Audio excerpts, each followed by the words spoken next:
हमने अपने अनंत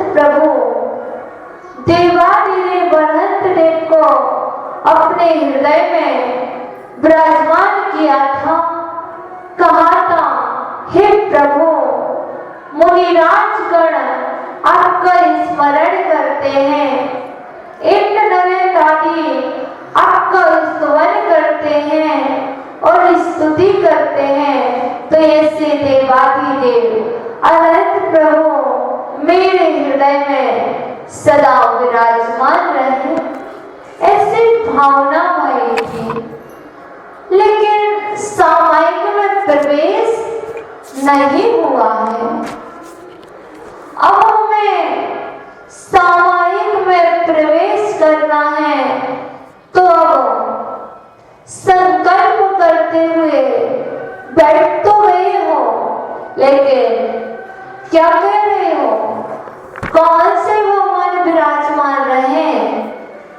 हम अपने ध्यान में वेदी पर तो प्रभु के दर्शन सब कर लेते हैं, वेदी पर तो विराजमान प्रतिमा को सभी कर लेते हैं, लेकिन अपने हृदय रूपी वेदी पर प्रतिमा को विराजमान सभी नहीं कर पाते हैं। और अपने हृदय रूपी वेदी पर जिन परमात्मा को बिठाया है, और जो बैठे हुए हैं, उनके दर्शन भी सभी नहीं कर पाते हैं। यहाँ परमात्मा को हृदय में विराजमान करने की बात चल रही है।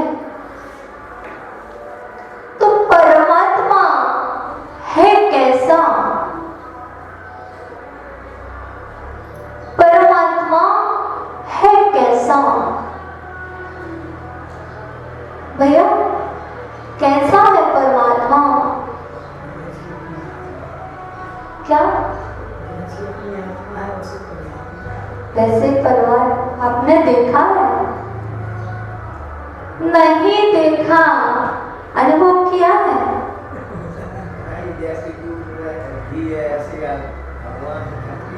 अच्छा, वो तो है, जैसे दूध में घी वैसे परमात्मा होगा। अनुभव तो नहीं किया ना? कि किया है? किया है। हमने तो परमात्मा को यही माना है, जो मंदिर में वेदी पर विराजमान है, परमात्मा ऐसे ही है।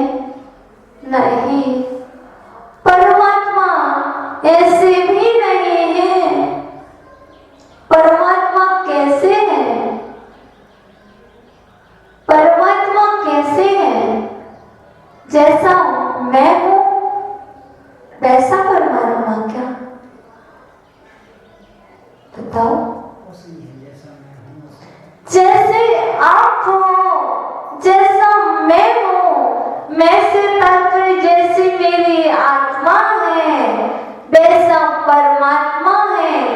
क्योंकि जो परमात्मा दिख रहा है वो कुछ नहीं है, मेरा ही तो भविष्य है। परमात्मा आपका भूत भी मेरे जैसा था, जैसा मैं अभी हूं वैसा आपका भूत था, और मेरा जो भविष्य होगा वह आपका वर्तमान है। परमात्मा को देखकर यही सोचना चाहिए, आप में और मुझ में कोई अंतर नहीं है, बस इतना ही अंतर है, जो मेरा भविष्य है वह आपका वर्तमान है, जो आपका भूत था वह मेरा वर्तमान है। और अंतर है क्या? क्योंकि आप सभी भावी सिद्धात्मा हैं, भावी भगवान हैं, तो परमात्मा का भूत भी तो आपके जैसा था, भूत में वह भी तो आपके जैसे थे। भूत तो किसी का भी सुख नहीं है, भूत तो सभी का काला है। इसलिए जो परमात्मा है, मुझ में और परमात्मा में कोई भी अंतर नहीं है, लेकिन मैं उन परमात्मा को हृदय पर विराजमान करना चाहता हूँ जो अनंत दर्शन, अनंत ज्ञान और अनंत सुख स्वभाव वाले हैं। उन परमात्मा के लिए मैं अपनी हृदय रूपी वेदी पर विराजमान कर रहा हूँ। और मेरे अरहंत देव, जिन्होंने संसार के समस्त विकारों को दूर कर दिया है, जिन्होंने समाधि के द्वारा क्या किया है, समाधि के द्वारा परमात्मा पद को पाया है, ऐसे वो देवादिदेव मेरे हृदय में विराजमान है। कब होंगे? कब होंगे? जब हम सामायिक करते हैं। दो तरह की सामायिक होती है, दो प्रकार। एक निश्चय सामायिक होती है, एक व्यवहार सामायिक होती है। पहले हम व्यवहार सामायिक में प्रवेश करते हैं। कैसे भैया?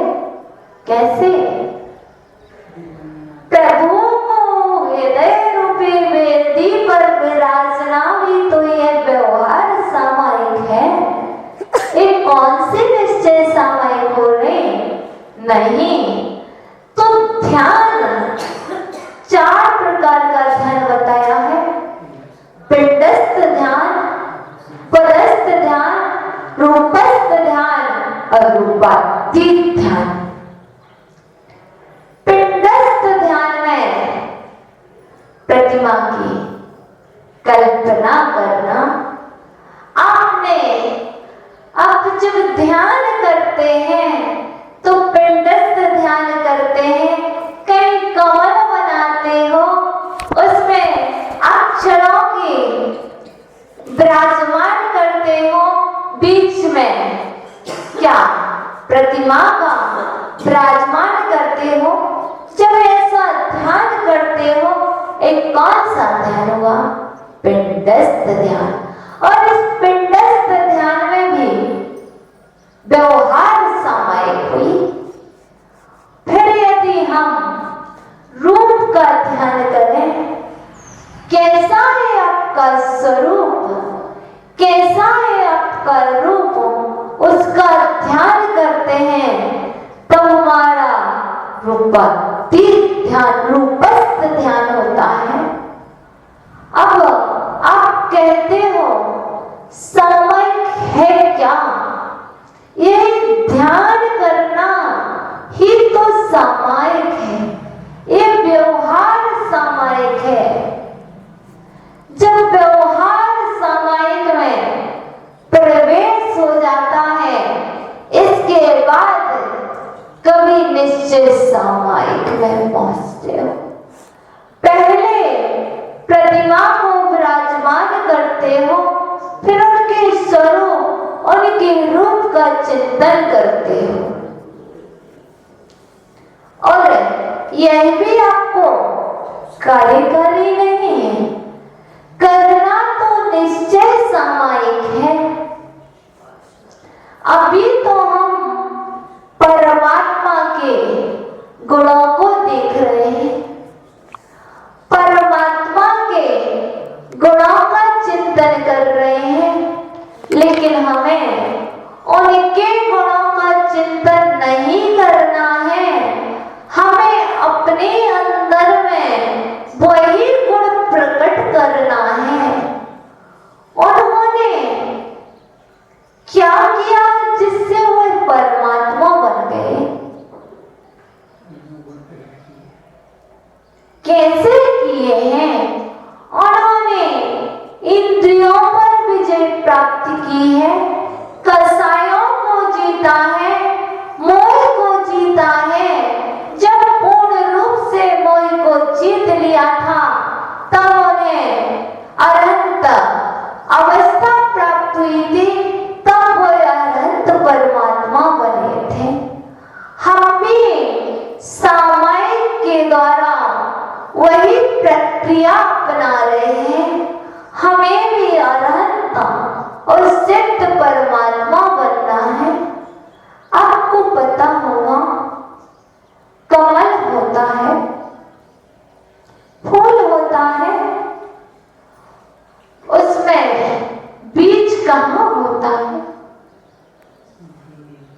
की तरह है।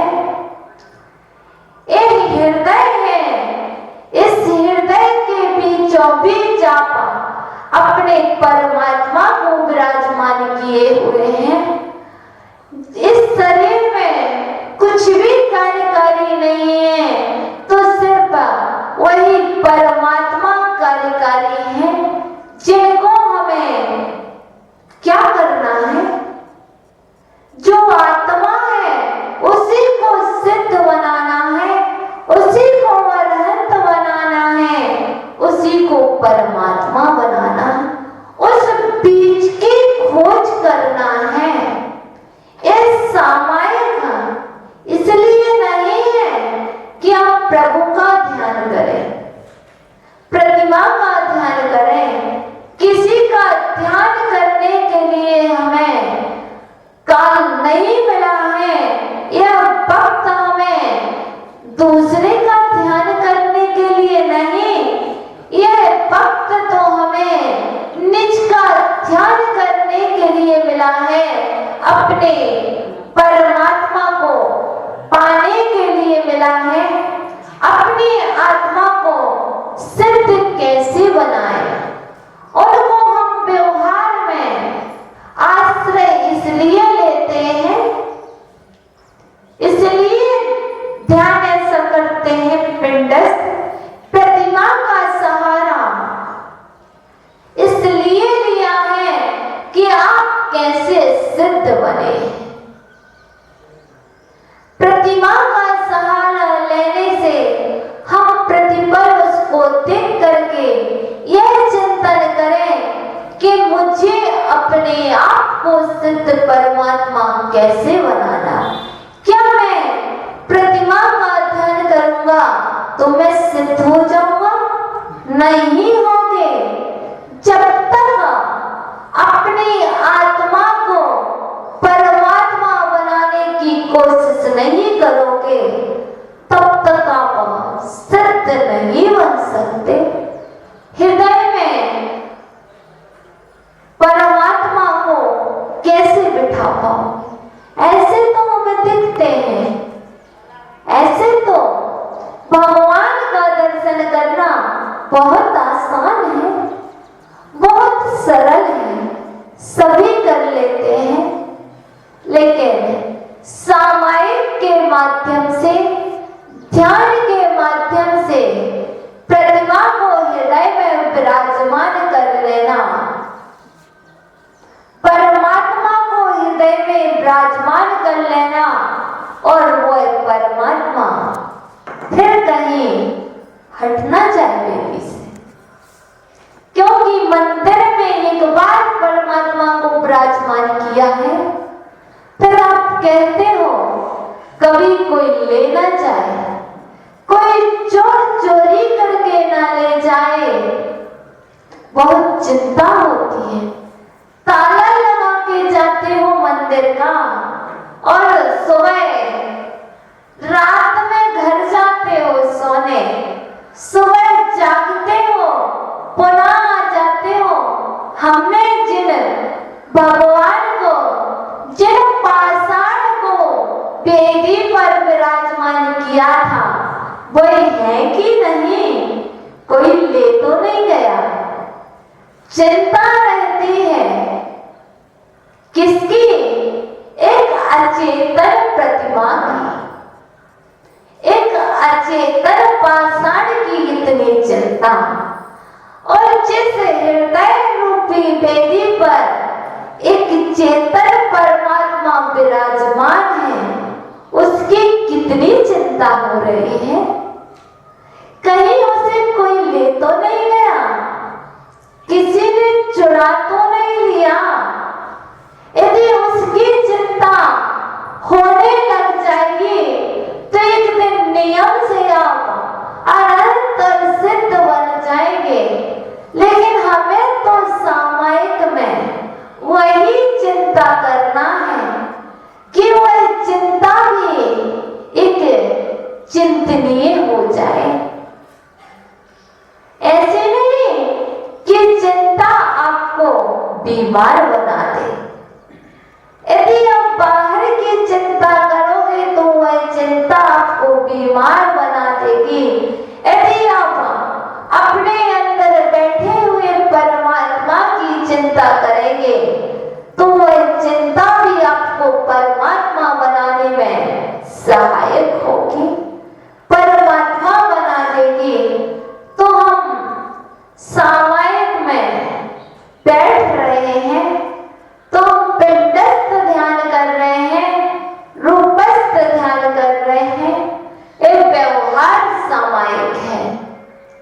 इनको विराजमान करने के बाद हमें अपने परमात्मा से मिलना है। आप तो उत्कृष्ट बन गए, आपने तो उत्कृष्ट पद को पा लिया है।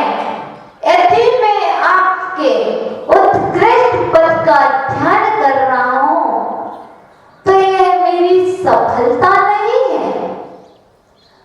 अबे भैया, यह हमारी सफलता नहीं है। जो उत्कृष्ट बन गए हैं, जिन्होंने उत्कृष्ट पद पा लिया है, हम उनका ध्यान कर रहे हैं तो हमारी क्या सफलता? बता रहे ना, व्यवहार सहारा ले लिया है। जब व्यवहार का सहारा ले लिया है तो निश्चय में भी जाना चाहिए। उत्कृष्ट है। अब हम जो उत्कृष्ट नहीं है तो स्वयं को उत्कृष्ट बनाने का प्रयत्न करें, तब तो हमारी सफलता है। वह तो उत्कृष्ट बन ही गए हैं, अब वह निकृष्ट बनने वाले नहीं है। हमें तो आपका सहारा लेकर के इस निष्कृष्ट को उत्कृष्ट बनाना है। इसलिए आपके गुणों को देखा है, आपका पिंडस्थ ध्यान में आपकी प्रतिमा का सहारा लिया है, रूपस्थ ध्यान में आपके रूप का सहारा ले लिया है। अब तो हमें रूपातीत ध्यान करना है, पदस्थ ध्यान करना है। जब हम यह करेंगे तब हमारी निश्चय सामायिक होगी, और निश्चय सामायिक वही है कि हम निकृष्ट हैं, निष्कृष्ट को उत्कृष्ट बनाने का प्रयत्न होना। जो उत्कृष्ट हो ही गया है, जो दूध तप करके शुद्ध घी का रूप बन ही गया है, अब घी को शुद्ध क्या करते हो?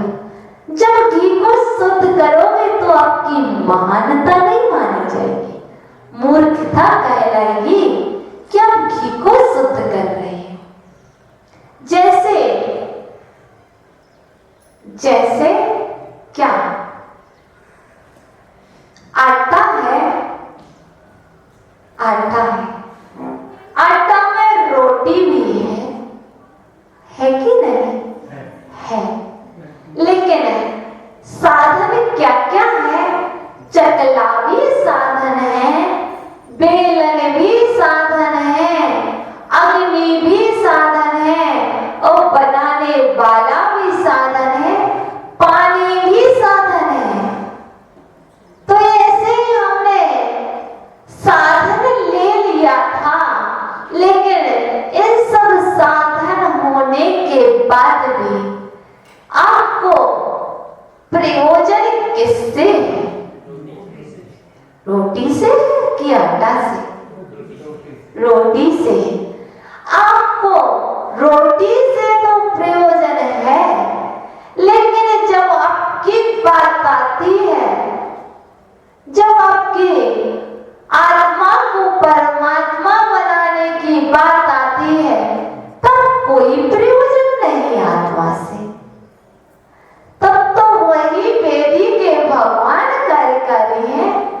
जैसे रोटी में बेलन, चकला, अग्नि और पानी इत्यादि सामग्री साधन है, उसी तरह आत्मा को परमात्मा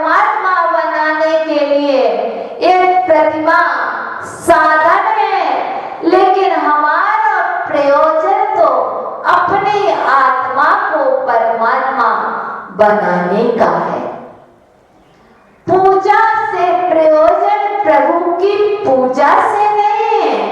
पूजा से प्रयोजन हम आपकी थोड़ी कर रहे पूजा, अपने आप को पूज्य बनाने के लिए प्रभु आपकी पूजा कर रहे हैं। भैया कुआं होता है, देखा है ना? देखा है। हमें तो उस कुएं से प्रयोजन नहीं है जिस कुएं में पानी ना हो।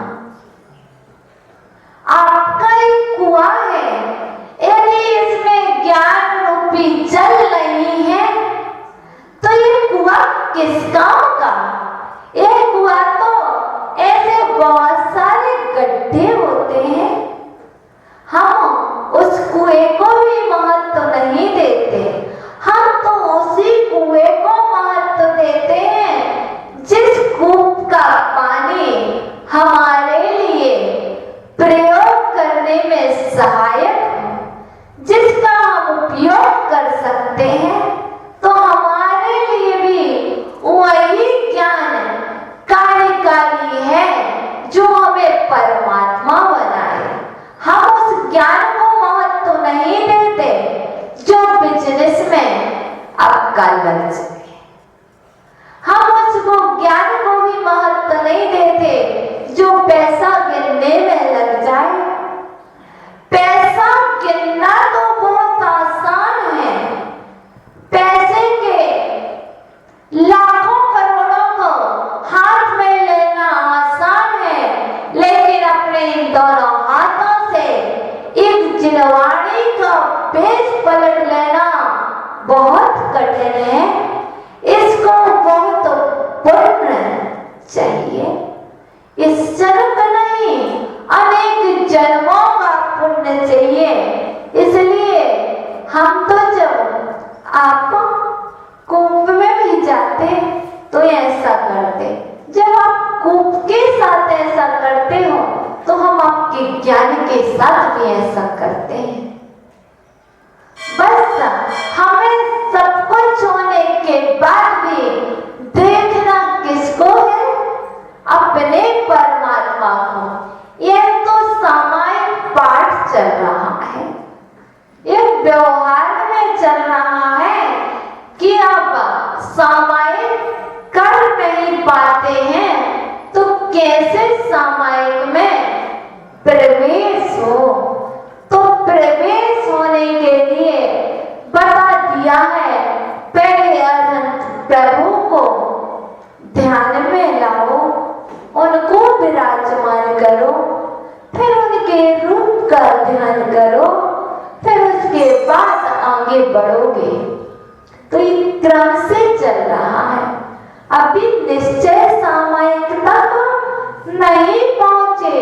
अभी आचार्य भगवान अमृत गति स्वामी आपको व्यवहार सामायिक में प्रवेश करा रहे हैं कि व्यवहार सामायिक में कैसे प्रवेश होता है, वह आपको सहायक है।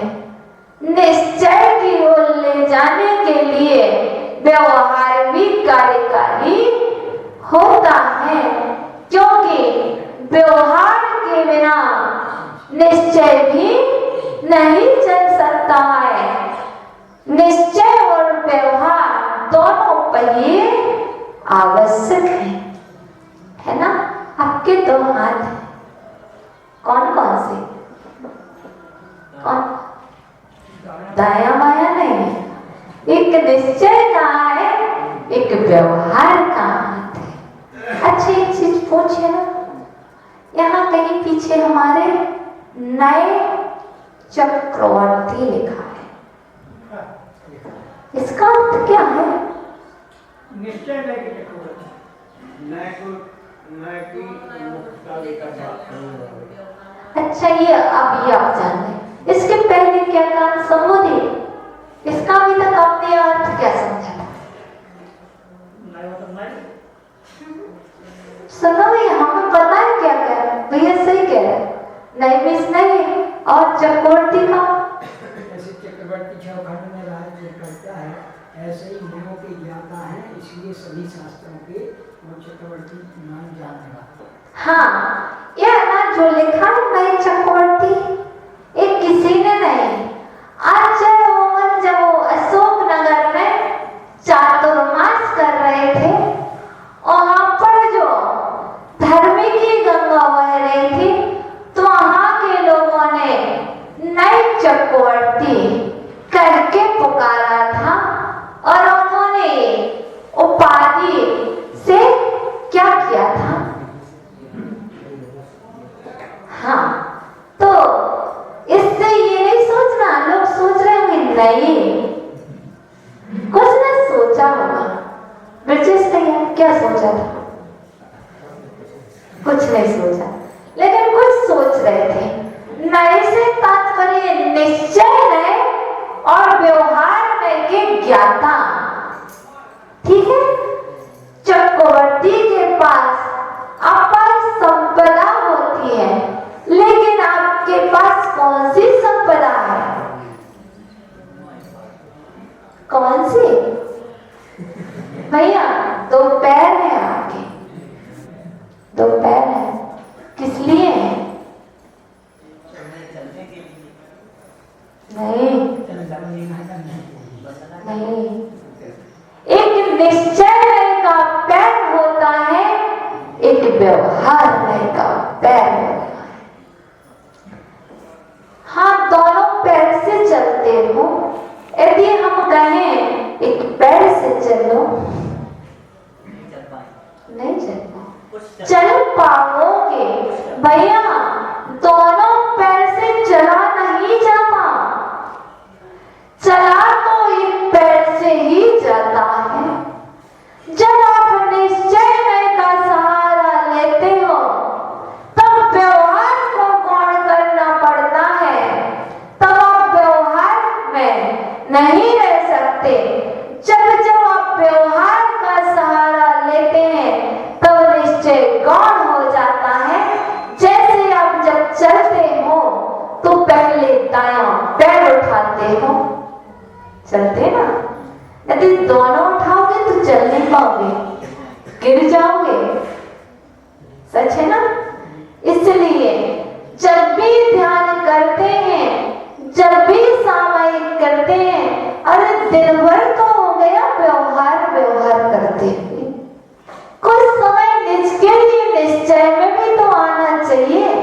इसलिए सामायिक का काल निश्चय का काल होता है। सामायिक में व्यवहार जगत का नहीं सोचना पड़ता है, व्यवहार को याद नहीं किया जाता है। सामायिक का काल निज का काल होता है, स्वयं के लिए होता है।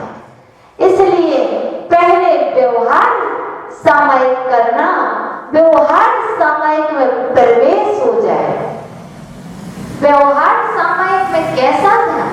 घर परिवार का नहीं, प्रतिमा को ध्यान करना, उनके रूप का ध्यान करना, यह हो जाए। फिर इसके बाद निश्चय में प्रवेश करना, तो परमात्मा मिल पाएंगे। आज एक चीज करना सब लोग, पता है, अपने मन से करना। कैसे भावना है, लेकिन बता देते हैं। भक्तांवर तो पढ़ा ना सबने, भक्तांवर नौका विहार करना है। भक्तांवर नौका विहार करना कैसे करोगे? नौका विहार, भक्तांवर नौका विहार करना कैसे करोगे?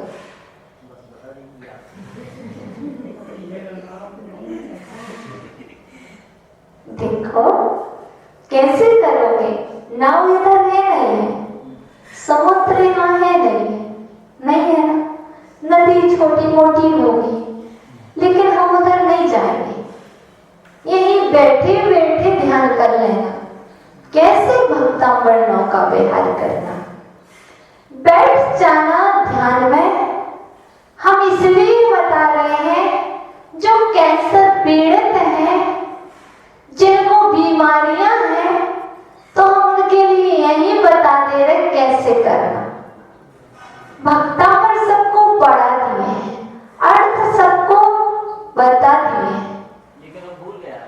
भूल गए ना, फिर भी हम बता रहे हैं कैसे होगा, कुछ तो याद रहेगा। आप कैसे एक नाव देखी, नदी देखी, समुद्र देखा ना, देखा, नहीं भी देखा तब भी देखा, कह रहे हैं। ऐसे आपके अंदर जो खून देखा कैसे कलर का होता, रेड कलर का होता। एक खून का एक समुद्र है, ये नदी है। आपके अंदर में जितना भी खून बह रहा है, ये समुद्र है या नदी है। पूरे अंदर बॉडी में देखना, हमारे अंदर समुद्र और नदी बह रही है। आपको यह नहीं सोचना, आपको यह सोचना है कि हम भक्तामर नौका विहार कर रहे हैं, यह शरीर कुछ नहीं है। सोच रहे इस समुद्र और नदी की कल्पना करना। रेड रेड पानी दिख रहा है, दिख रहा है। नाव है, नाव में आप बैठे, नाव है, नाव में आप बैठे, और नाव को खेलने वाला कौन है? देव लोग। देव उस नाव को खेल रहे हैं, और समुद्र में लहरें उठती हैं, नदी में भी लहरें आती हैं, तो लहरें आपके अंदर भी आ रही हैं। पूरा चिंतन वही होना चाहिए, शरीर पे नहीं आना चाहिए। लहरें उठ रही हैं, और उन बीच लहरों में जो जो लहर आ रही है, एक लहर पे भक्तामर लिखा हुआ है, एक कब लिखा है। जितनी लहरें आ रही आपको पूरे समुद्र में याद नहीं है, भक्तामर के अक्षर दिख रहे हैं। भक्तामर पूरा दिखना चाहिए, और आप पढ़ रहे हो, जितना आ रहा है आप पढ़ रहे हो, और जैसे ही आपको दिखता है आप अंदर से नमस्कार कर रहे हैं, और आप बहुत अच्छे से भक्तामर स्त्रोत को नमस्कार कर रहे हैं।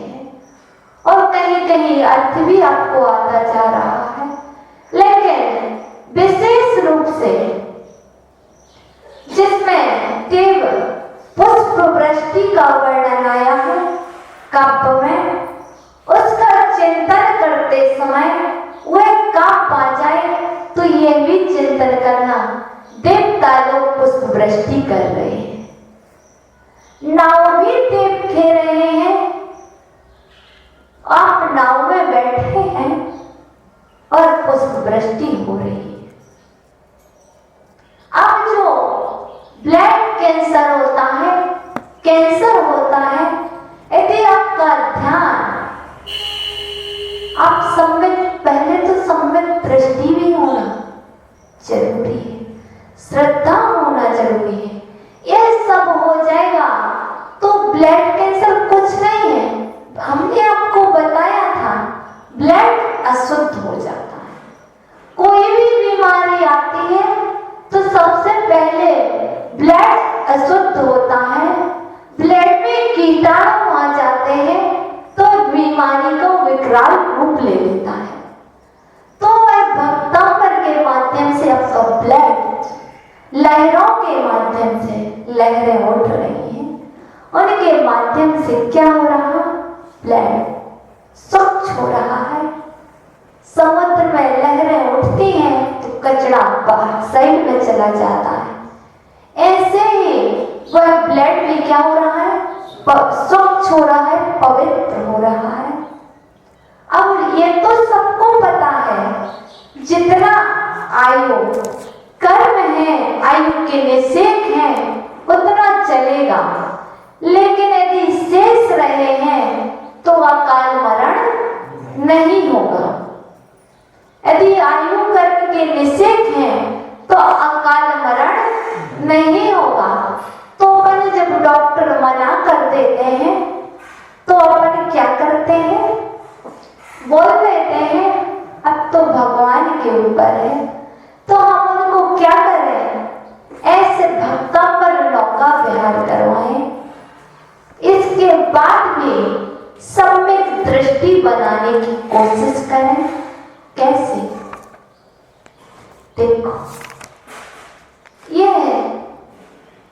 बीमारी जो हुई है, क्यों हुई?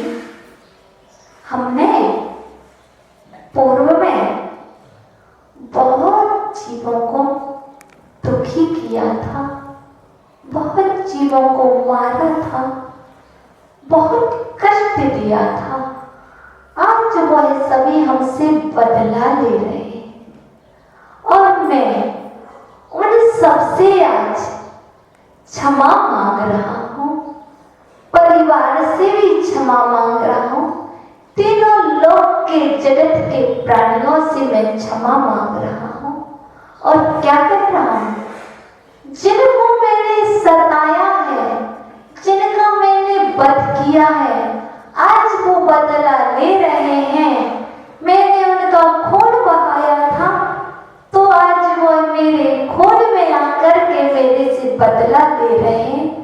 वह कीटाणु ही हैं जिनका मैंने घात किया था, वह मेरे अंदर आ गए हैं, बदला ले रहे हैं। उनसे क्षमा मांग लेना।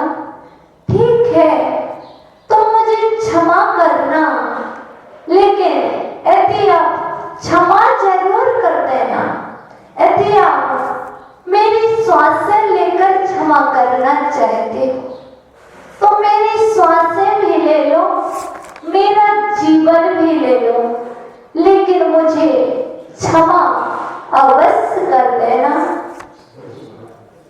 ऐसा जब हम उनको चिंतन परोसेंगे, जब हम उन्हें सम्यक दृष्टि बना देंगे और फिर भक्तांबर का नौका विहार करवाएंगे, प्रभाव तो पड़ेगा ही पड़ेगा।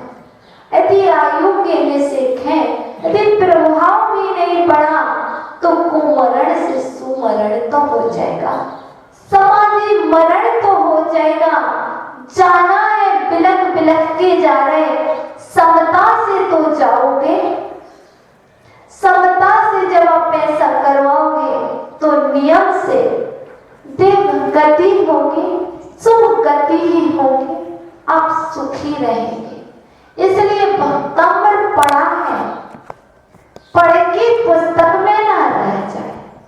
अपने जब भी कोई बीमारी हो, आप सबको यह आपको पता है, बीमारी ब्लड खराब होने पर होती है, तो आप एक भक्तांबर नौका विहार प्रारंभ कर दें तो ब्लड ठीक हो जाएगा, आप स्वस्थ होना प्रारंभ हो जाएगा। आपको जरूरी नहीं दवाई लेना पड़ेगी, क्योंकि ब्लड शुद्ध होगा तो बीमारी चली जाएगी।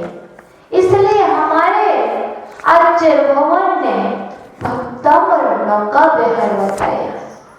जो अपन कहते हैं ना, मंजू दीदी कैंसर रोगी ठीक करते, वो कुछ नहीं, सब में दर्शन पैदा करवा देती है, वो भक्तांबर नौका विहार करवाती है।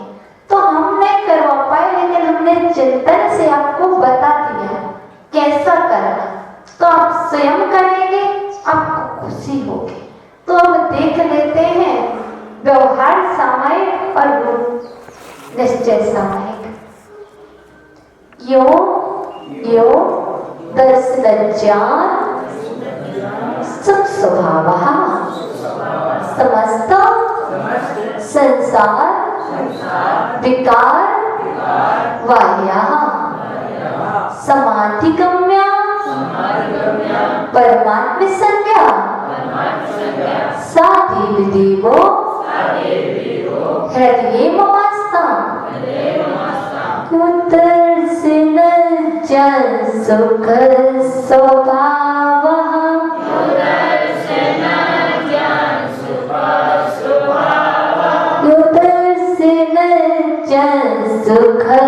स्वभावः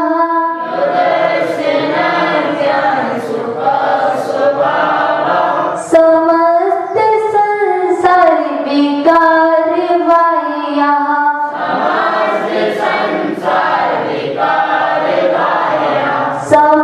समाधिगम्य परमात्म संज्ञा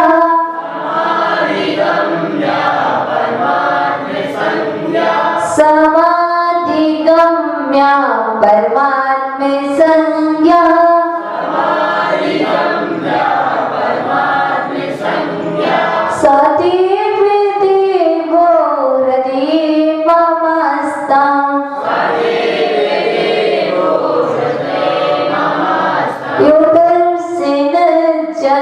सुख स्वभाव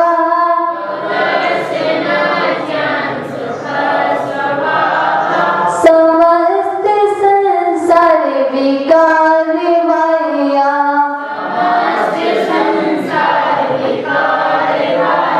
समाधि गम्या परमात्मे संज्ञा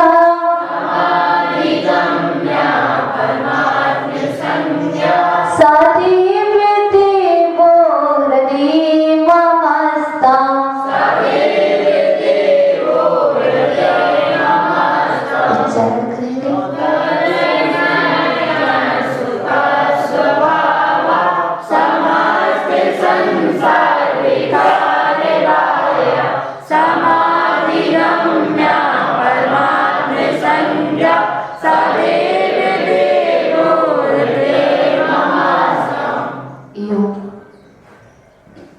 यहाँ विसर्ग को वैधा कल बताया था। यो मीन्स जो दर्शन ज्ञान सुख स्वभाव, जो अनंत दर्शन अनंत ज्ञान अनंत सुख स्वभाव वाले हैं। कैसे? समस्त संसार विकार माया, समस्त संसार के विकारों को बाहर करने वाले हैं, विकारों से जो रहित हैं। कैसे? समाधि गम्यः परमात्म संज्ञा, और कैसे? और जो समाधि से गम्य है, समाधि को धारण करने वाले हैं, ऐसे परमात्मा संज्ञा के धारा क्या सहा देव देवा हरे ममस्ता, वह देवादिदेव देवादिदेव मेरे हृदय में विराजमान है। अर्थ क्या हुआ? जो अनंत दर्शन अनंत ज्ञान और अनंत सुख स्वभाव वाले हैं, और जो संसार के समस्त विकारों से रहित हैं, और जो समाधि को धारण करने वाले हैं, और जो परमात्मा संज्ञा के धारक हैं, ऐसे देवादिदेव मेरे हृदय में विराजमान हैं। चले आगे। निषूदते यो भव दुःख जालम् निरीक्षते यो जगदन्तरालम् योऽन्तर्गतो योऽन्तर्गतो योगी निरीक्षणीय सा देवदेवो हृदये ममस्ता निषूदते यो भवदुःख जालम् निषूदते यो भवदुःख जालम्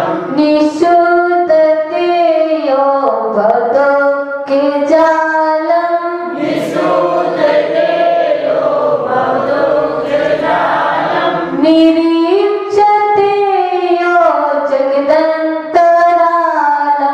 निरीक्षते यो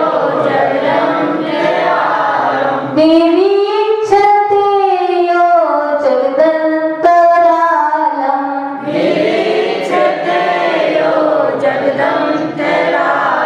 अंतर्गतो योगी निरीक्षणीय अंतर्गतो योगी निरीक्षणीय अंतर्गतो योगी निरीक्षणीय अंतर्गतो योगी निरीक्षणीय सदैव देवो हृदये ममस्ता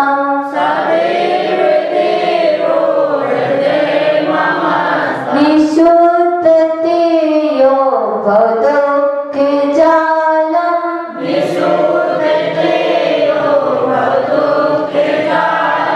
निरीक्षते यो जगदन्तरालम्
निशुद्ध थे, जो या से जो भाव दुख जाना, भाव के संसार के दुख समूह के निशुद्ध थे नष्ट कर दिया है, जो संसार के दुख समूह को नष्ट करता है।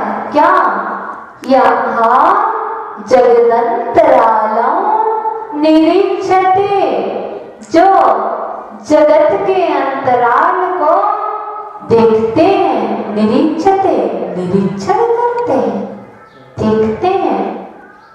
यहाँ अंतर गतः योगी निरीक्षणीय, यहाँ जो अंतर्गता अंतर में लीन, अंतर के सुख स्वरूप में लीन योगी, योगी जनों निरीक्षणीय, योगी जनों के द्वारा निरीक्षण किया जा रहा है, अवलोकनीय है, अवलोकन किया जा रहा है। सादेव देवो हृदय मोस्तम, वह देवों के देव, वह देवादिदेव मेरे हृदय में विराजमान हो। जगदंतरालम, जगत अंतराल, जग के अंतराल को, संसार के अंतराल को निरीक्षते देखते। अंतराल में जैसे जगत है, जगत के अंतराल में कोई शेष वस्तु नहीं रही, जगत को छोड़ दिया, अंत कर दिया है। अब सिर्फ किसको देख रहे हैं? अपने आत्मा स्वरूप को देख रहे हैं। जग के अंतराल, जग का अंत यही कर दिया है।